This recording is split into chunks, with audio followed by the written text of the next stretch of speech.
All right, so even though I focus on photography, I can't help but get into video, and I've been getting into video a little bit more, so I want to get a beginner's tutorial for how to use Adobe Premiere Pro, which is part of the Adobe Creative Cloud. So first things first, what we're going to do today is just make a new project, talk about importing media, import that media into a sequence, and then just a few tips and tricks on editing to get you through the process faster. So what I'm going to do first is click on New Project, and I like to start my naming conventions with the date, so 5/8/18 YouTube Adobe Premiere Tips. And then I'm just going to click OK.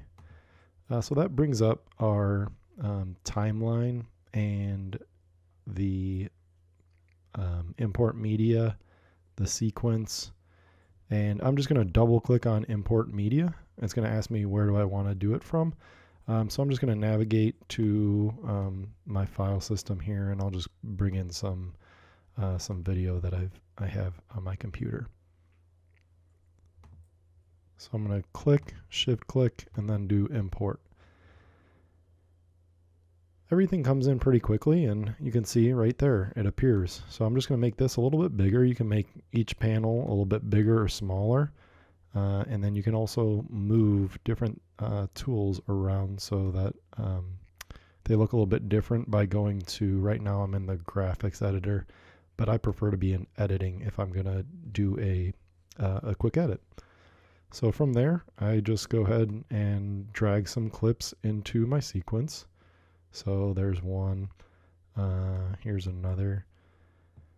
And what I'm going to do, first things first, is I'm going to talk about these tools. So this is your selection tool, which the shortcut is V. That's very important because I pretty much just go back and forth between C, which is the razor tool to cut clips, and the V tool to select clips. So let's just say I'm watching this and here's this blank audio where I probably forgot what I was supposed to say.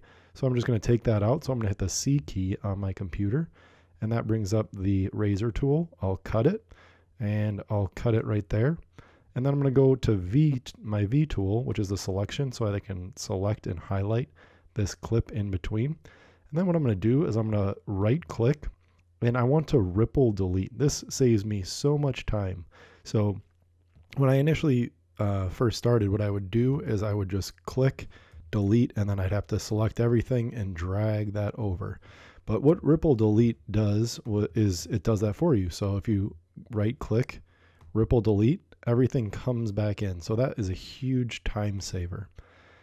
So as you get more accustomed, just C and then V, grab that, ripple delete, and it makes cutting out different segments a breeze. You can also trim. If you hover at the beginning or the end, you can just click and drag over. But again, then you're forced to kind of drag this and match up the points. So I much prefer the ripple delete. And that's what I wanted to share with you today. So I just wanted to get you up and started. As a beginner, it kind of took me a week or two to kind of understand what the best way of editing was. And this drastically improved my editing time and speed and made the movie making process a little more fun for me. So I hope you guys will look out for the next tutorial, and I'll talk to you soon.